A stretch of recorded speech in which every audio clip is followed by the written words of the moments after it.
सोनिया की शादी जिस परिवार में होने जा रही थी वहाँ पर सब लोग ज्यादातर आलू की सब्जी ही खाते थे। ये बात सोनिया को शादी से पहले ही पता चल गई थी। क्या तुम्हारे घर आलू की सब्जी के अलावा कोई सब्जी नहीं बनती? ये तो बहुत चौंकाने वाली बात है। और रेस्टोरेंट पर जाते हो तब वहाँ पर क्या खाते हो? वहाँ पर भी हम लोग ज्यादातर दम आलू, जीरा आलू फ्राई, आलू का रायता या फिर बहुत हुआ तो पनीर की सब्जी खा लेते हैं। बाकी दाल और हरी सब्जियां तो कोई भी नहीं खाता। और माँ जी? माँ तो पनीर भी नहीं खाती है, सिर्फ आलू खाती है। उनके सामने तो कोई और सब्जी आ जाए तो वो साफ मना कर देती है।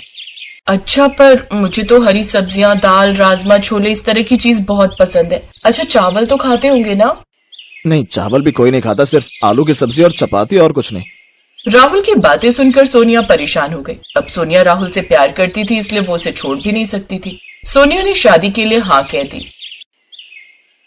सोनिया, तेरे ससुराल से पहली बार सारे रिश्तेदार तुझे देखने के लिए आ रहे हैं और तूने खाने में सिर्फ आलू की चीजें बनवाई हैं।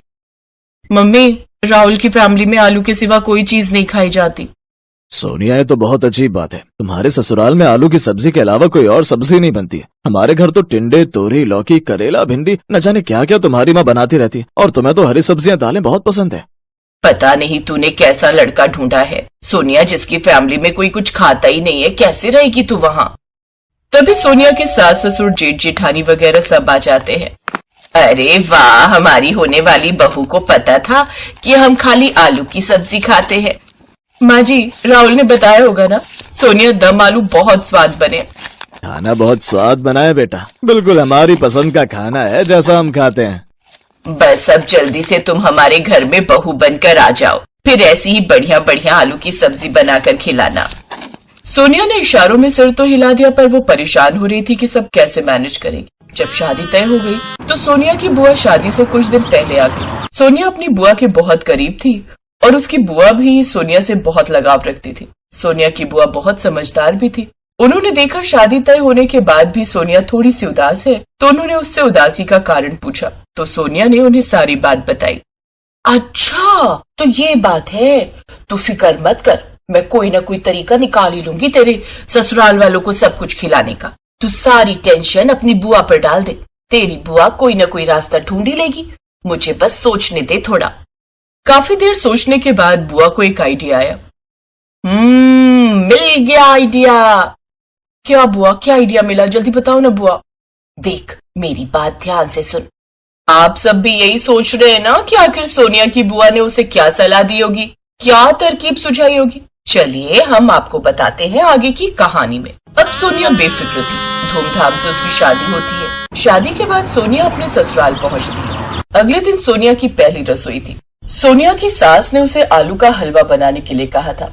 सोनिया बहू, सबके लिए आलू का हलवा बना लो। माँ जी, मैं पहली रसोई में हलवा नहीं बना सकती। हलवा नहीं बना सकती हो? मैंने भी अपनी शादी के बाद पहली रसोई में आलू का हलवा ही बनाया था। मैं जरूर बना देती अगर मैंने मन्नत ना ली होती।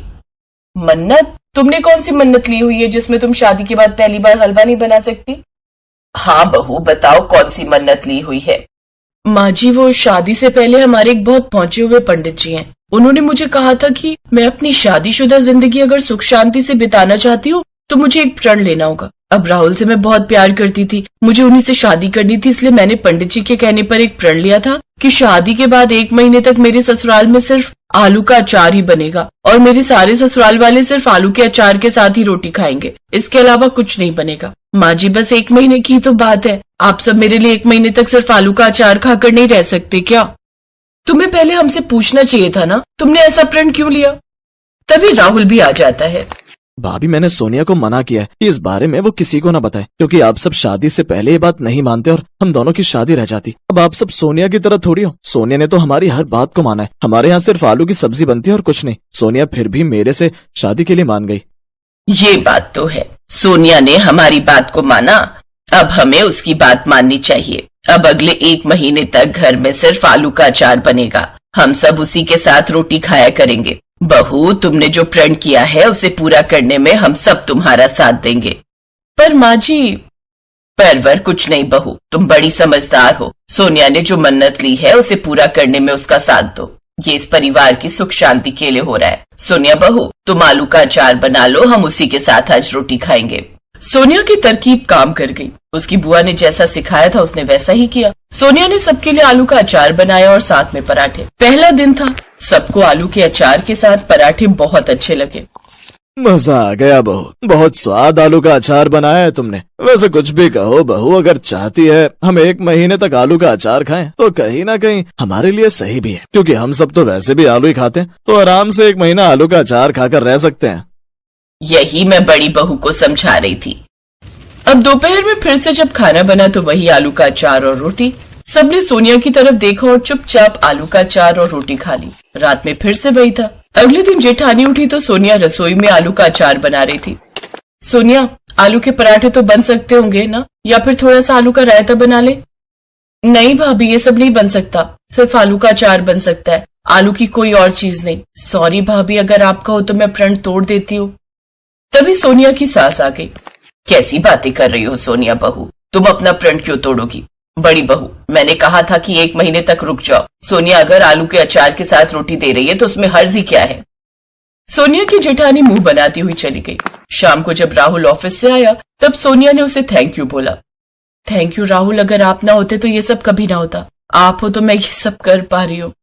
सोनिया, इसमें थैंक यू की कोई बात नहीं है। तुम मेरी पत्नी हो, मैं तुम्हारे हर सुख दुख का साथी हूँ। अगर किसी बात से तुम्हें परेशानी हो रही है तो उससे निकलने में मैं ही तो तुम्हारी मदद करूंगा ना। पति हूँ तुम्हारा, इतना तो मेरा फर्ज बनता है। कुछ दिन तो बीत गए। घर में सबने आलू का अचार और रोटी खाई, पर अब धीरे धीरे सब थक गए थे। रोजाना तीनों टाइम बस आलू का अचार और रोटी ही बनती थी, जिससे घर में सब बोर हो गए और धीरे धीरे तबीयत पर असर पड़ने लगा। माँ, सोनिया की एक ऐसी शर्त है, आपको पता भी है मुझे कितना एसिड बनने लगा है, कितना पेट में दर्द रहने लगा है। जब देखो तब आलू का अचार। अरे आलू की कोई और चीज भी बना लिया करो माँ। नहीं, ये तो अपनी नई बहू के प्रण को पूरा करने में लगी हुई है। पता नहीं कौन सी मन्नत है ये उसकी कि बस आलू का अचार ही बनेगा 1 महीने तक। और भी तो इतनी सारी चीजें हैं खाने की, वो सब छूट गई हैं। तभी सोनिया और राहुल आ जाते हैं। अब सोनिया सच बताती है। आपने सही कहा भाभी, और भी तो चीजें हैं खाने की, तो बस आलू ही क्यों खाना? सच तो ये है, मैंने कोई मन्नत नहीं ली थी, मेरा कोई प्रण नहीं था। मैं आप सबको सिर्फ यही बताना चाहती थी कि जैसे आप लोग सिर्फ आलू खाते हो, तो क्या आपने कभी सोचा है कि मैं इस घर में कैसे रहती, जबकि मुझे तो हरी सब्जियां, दालें, ये सब खाने की आदत है। मैं तो पागल हो जाती। आप सबको तो मैंने 1 महीने के लिए आलू का अचार खाने के लिए कहा था और आप सब 1 हफ्ते में ही थक गए। मुझे तो पूरी जिंदगी यहाँ बितानी है, तो मैं सिर्फ आलू से बनी चीजें खाकर कैसे जी पाऊंगी? हर चीज एक लिमिट में खानी चाहिए। बाकी सब सब्जियों और दालों में भी पौष्टिक तत्व होते हैं, वो आप सबको कैसे मिलेंगे जब आपके भोजन में हरी सब्जियां और दालें भी शामिल नहीं होंगी? पनीर आप लेते हो बिल्कुल थोड़ी मात्रा में, जिसका कोई बेनिफिट नहीं। आप सबको पता है हर समय आप लोगों को गैस क्यों बनती है? क्योंकि आप लोग आलू खाते हो, और आलू भी ज्यादा मात्रा में खाना नुकसानदायक होता है। मैं नहीं खा पाऊंगी पूरी जिंदगी सिर्फ आलू और आलू से बनी चीजें। यहाँ तक कि आप लोग चावल भी नहीं खाते हो, सोचिए मैं कैसे रहूंगी।